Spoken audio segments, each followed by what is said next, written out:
45p a mile. Yeah. Yeah. That'd be a quite healthy sum.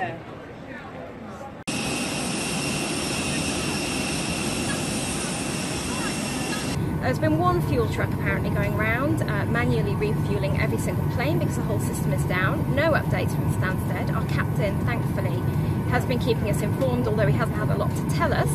We're very hot, we're very thirsty. We are probably going to be about 3 hours behind schedule. What do you want to do?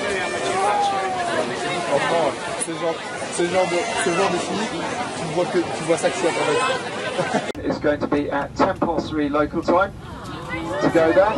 In the meantime, we've got some buses that are going to show up to the aircraft. We're not going to keep you on the aircraft, so the buses are going to show up. They're going to take you back to the terminal.